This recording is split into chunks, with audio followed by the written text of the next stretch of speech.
नमस्कार दोस्तों आज हम बात करेंगे आरटीआई के ऊपर। आरटीआई आपको मालूम होना चाहिए कि अगर ग्राम प्रधान कोई घपला कर रहा है या उसने काम करा हुआ है और पैसा पूरा खर्चा नहीं किया है तो आप आरटीआई दायर करके सारे पैसों का जांच कर सकते हैं, या तो उसने कितना काम किया हुआ है ये भी आप देख सकते हैं। और ऐसे ही कोटीदार के खिलाफ भी आरटीआई दायर कर सकते हैं। कोई भी सरकारी जो काम करता है, पैसों का लेन देन करता है या पैसों का वो देख रेख करता है, पैसों का खर्चा करता है कि कहाँ पे कितना पैसा लगने, कहाँ कितने पैसे लगने, उसके खिलाफ आरटीआई दायर करके आप पूरा विवरण जान सकते हैं। आप किस प्रकार से जानेंगे इसके बाद में ऑफलाइन तरीके से बताऊंगा, तो उसकी वीडियो लास्ट तक देखिए। ऑफलाइन तरीके से आप लोगों को पूरा जानकारी दूंगा कि आरटीआई दायर कैसे करना है, स्टेप बाय स्टेप ऑफलाइन तरीके से बताऊंगा। फिलहाल मैं भी ऑनलाइन तरीके से बताने जा रहा हूँ, तो ऑनलाइन तरीके से आप देखते रहिए वीडियो। सबसे पहले क्या करना है, आरटीआई ऑनलाइन जैसे आप डालोगे गूगल या किसी भी क्रोम ब्राउजर में, तो वहां पे सबसे पहले आपको जो आरटीआई ऑनलाइन होम का ऑप्शन देगा, इसी पे आपको क्लिक कर देना है। क्लिक करने के बाद देखिए दोस्तों, इस तरह से कुछ होम पेज ओपन हो रहा है। अगर इस तरीके से जैसे होम पेज जब ओपन हो रहा है तो यहाँ पे दोस्तों देखिए बहुत सारे रिक्वेस्ट, अगर आप स्टेटस देखना है, अगर आपने पहले से दायर किया हुआ है तो आपकी प्रक्रिया कहाँ तक जांच पहुंचा और आगे क्या क्या हुआ इसके बारे में आप जान सकते हैं। अगर ये सब भी आप लोगों को फिलहाल पहले तो दायर करना है, हमने किस प्रकार से दायर करना है, यहाँ पे देखिए लिखा हुआ है क्लिक फॉर सबमिट रिक्वेस्ट। इस पे जैसे आप क्लिक करोगे यहाँ पे दोस्तों नीचे आ जाना है। स्क्रॉल डाउन करके जैसे नीचे आओगे तो यहाँ पे पूछेगा आई हैव रीड, ये सारा आपको कंडीशन जो भी है वो पढ़ लेना है। अगर आप नहीं रीड करना चाहते तो दोस्तों, अगर इसको आप इंग्लिश में है नहीं ट्रांसलेट कर पाते तो आप गूगल में जाके इसको ट्रांसलेट कर सकते हैं। इसको किस प्रकार से ट्रांसलेट करना है इसके ऊपर मैंने वीडियो बनाई हुई है। गूगल में डायरेक्ट जाके ये फोटो, इसका स्क्रीनशॉट या फोटो लीजिए और इसको डायरेक्ट गूगल में जाके कन्वर्ट कर दीजिए। वो आप लोगों को हिंदी में पूरा लिखा हुआ आ जाएगा, उसको अच्छे से पढ़ लीजिए। ये आई हैव पे क्लिक करके सबमिट पे हमने क्लिक कर देना है। जैसे सबमिट पे आप क्लिक करोगे इस प्रकार से कुछ इंटरफेयर खुला हुआ आएगा। अब यहाँ पे दोस्तों मिनिस्ट्री पूछेगा कि आप कहाँ पे दायर करना चाहते हो। तो मिनिस्ट्री दोस्तों यहाँ पे बहुत सारी हैं, आप जिस भी प्रक्रिया के साथ करना चाहते हो वहाँ कर सकते हो। फिलहाल मैं प्राइम मिनिस्टर ऑफिस में करना चाहता हूँ तो मैंने इस पे कर दिया क्लिक। अब यहाँ पे भी दोस्तों वो यहाँ पे पूछेगा अथॉरिटी भी मैं प्राइम मिनिस्टर पे ही रखता हूँ, तो यहाँ पे मैंने कर दिया। अब यहाँ पे ओके कर देना है। ओके करके आपने नीचे आ जाना है। नीचे आने के बाद यहाँ पे एक ईमेल आईडी डालना है जिसपे आप लोगों को मेल के द्वारा जानकारी प्राप्त होगी। तो ईमेल आईडी ऐसा डालिए जो आप हमेशा यूज करते हो, और यहाँ पे अपना मोबाइल नंबर कोई डाल देना है। आपके पास जो भी मोबाइल नंबर है जो हमेशा रेगुलर यूज करते हैं वो इसमें मोबाइल नंबर डाल दीजिए, और वही दोबारा ईमेल आईडी आप यहाँ पे कंफर्म कर दीजिए। अब यहाँ पे अपना क्या करना है, नाम टाइप करना है। आपका जो भी नाम है आधार कार्ड में वो यहाँ पे डालें। यहाँ पे मेल फीमेल है तो फीमेल, मेल है तो मेल, यहाँ पे अपना चूज कर लेना है जेंडर। यहाँ पे अपना पूरा एड्रेस भर देना है। एड्रेस भरने के बाद यहाँ पे आपको नेशनलिटी पूछेगा। तो ज्यादातर दोस्तों कंट्री जो है इंडिया के ही आदमी है, तो अपने ग्राम विभागों में ही ऐसे आईडी दायर करते हैं। अगर कोई बाहरी भी दायर करना चाहता है तो अदर पे क्लिक कर सकता है, अन्यथा आपको इंडिया पे ही क्लिक करके रखना है। अब यहाँ पे पूछेगा स्टेट मतलब राज्य कौन सा आपका। तो दोस्तों आपका जो भी राज्य है, उत्तर प्रदेश, झारखंड, बिहार, छत्तीसगढ़, लद्दाख, जो भी है, केरला, यहाँ पे क्लिक कर सकते हैं। तो फिलहाल दोस्तों आप यहाँ पे जैसे क्लिक करोगे यहाँ पे फिर आपको पूछेगा रूरल अर्बन। यहाँ पे दोस्तों जो अर्बन पूछता है, यहाँ पे अगर आप ग्रामीण क्षेत्र से हो तो ग्रामीण क्षेत्र या शहरी क्षेत्र से हो दोस्तों, ये चूज करने के लिए आपको ऑप्शन देता है। फिर यहाँ पे लिटरेट पूछता है, एजुकेशनल स्टेटस पूछता है, तो यहाँ पे दोस्तों जो भी आपका स्टेटस है वो आप यहाँ पे फिलअप कर दीजिए। और दोस्तों एक कोई अलग मोबाइल नंबर यहाँ पे डाल दीजिए। तो वही मोबाइल नंबर डालना चाहते वही डाल सकते हैं, अलग डालना चाहते तो अलग भी डाल सकते हैं।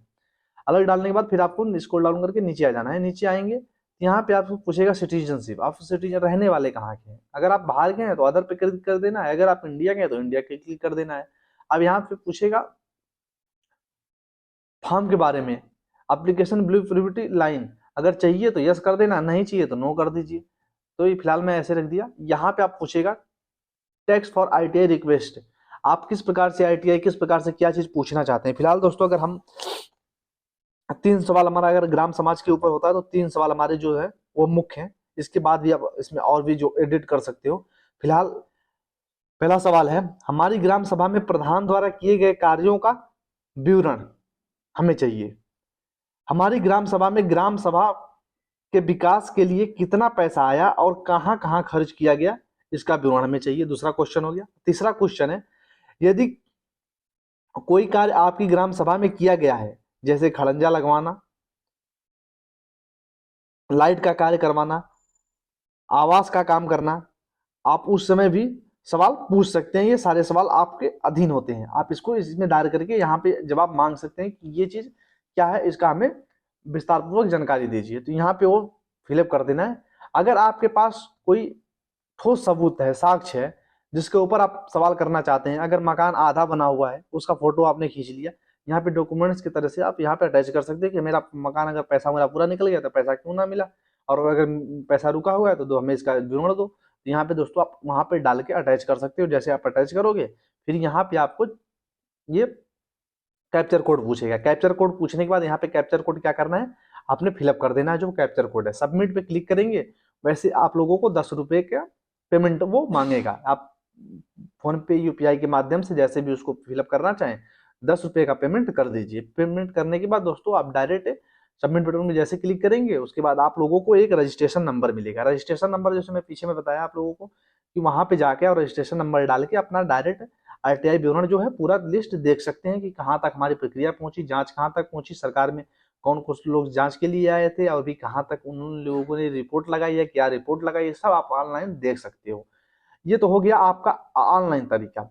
अगर आप यही तरीका ऑफलाइन के तरीके से करना चाहते हैं तो इसको किस प्रकार से करेंगे, वीडियो लास्ट तक देखिए, आप लोगों को पूरा समझ में आएगा। मैं आप ऑफलाइन तरीके से बताने जा रहा हूँ।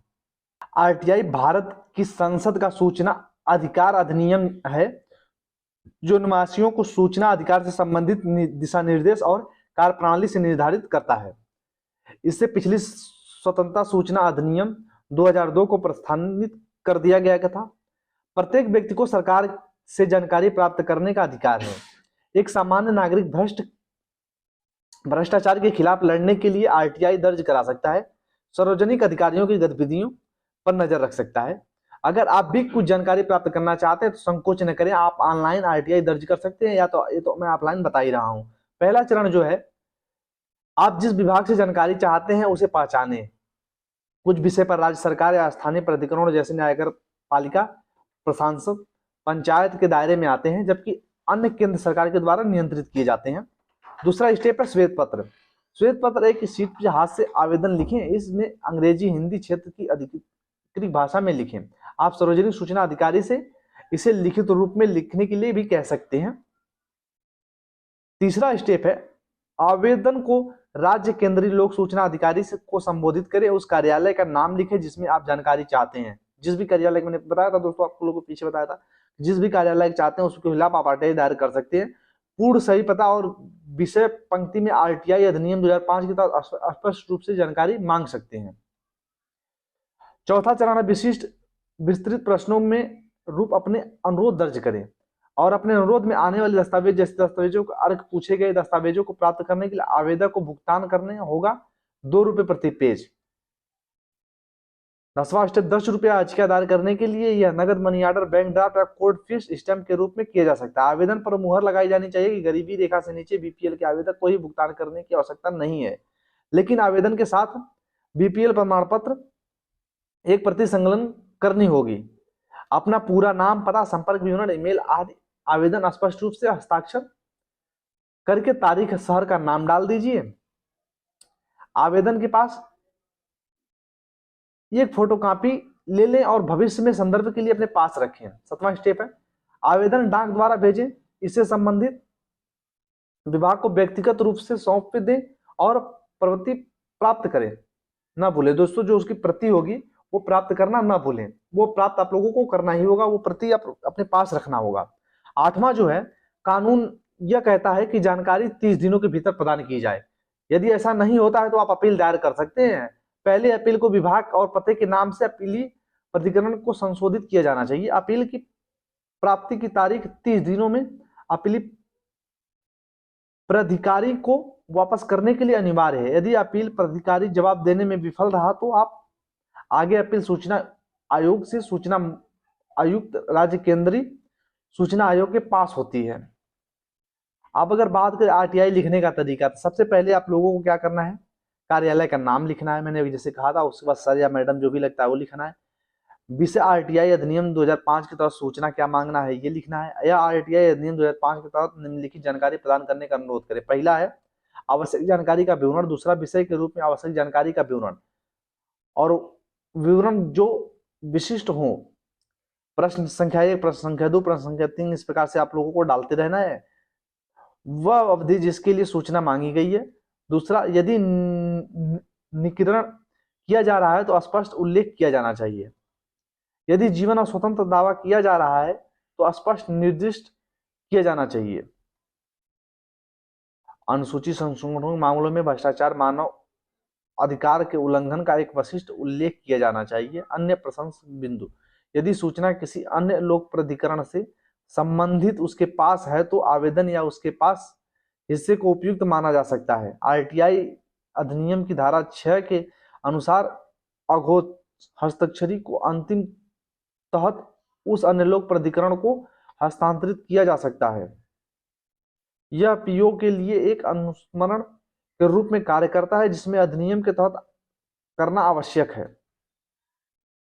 रुपए के आवेदन शुल्क में भुगतान का साक्ष्य 10 रुपये। भुगतान का तरीका, रुपए का शुल्क रसीद नंबर, दिनांक नंबर डालना है और लोक प्राधिकरण के लेख कार्यालय में 10 रुपये का नगद जमा किया गया है या एक पोस्टल ऑर्डर, बैंक ड्राफ्ट, दिनांक संकलन करके दोस्तों डाल देना है इसमें। फीस भुगतान से छूट दावा किया गया है और बीपीएल, राशन कार्ड फोटोकॉपी के साक्ष्य संकलन मतलब उसके साथ अटैच कर देना है। आवेदन के हस्ताक्षर के अंगूठे लेने हैं। आवेदन का पूरा नाम डालना है, डाक का पता डालना है, संपर्क फोन नंबर डालना है और ईमेल आईडी डाल देना है। ये है आप लोगों का ऑफलाइन तरीका। इस तरीके से आप लोग ऑनलाइन ऑफलाइन जो दोस्तों है वो आरटीआई दायर कर सकते हैं। आज आप लोगों को मैंने बताया दोस्तों आरटीआई किस प्रकार से दायर करने हैं, उसमें किस निम्न कौन कौन से चरण होते हैं। दोस्तों ये जानकारी आप लोग विशेष ध्यानपूर्वक देखें और ध्यानपूर्वक दोस्तों इसमें जो भी कार्रवाई करनी है, अगर पूरा वीडियो देखते हैं आप तो ध्यानपूर्वक दोस्तों जो जो भी स्टेप बताए गए उसको फॉलो करके आप कर सकते हैं। फिलहाल अगर इसके बाद भी आप लोगों का काम कहीं कोई फंसता है तो दोस्तों हमें कमेंट करके हमसे पूछ सकते हैं। इसके बारे में हम लोग बैठे रहती है हमारी टीम, जो भी आप लोगों को बन पड़ेगा वो किया जाएगा। फिलहाल दोस्तों मिलते हैं नए वीडियो में, ऐसी नई नई जानकारी लेके आते रहते दोस्तों। चैनल को लाइक करें, सब्सक्राइब करें और वीडियो शेयर करना ना भूलें। अपने दोस्तों तक वीडियो दोस्तों शेयर करें ताकि ऐसी नई नई जानकारी जो भी आती है हर एक जन मानस तक पहुंच सके। चलिए दोस्तों मिलते हैं नए वीडियो में, थैंक यू।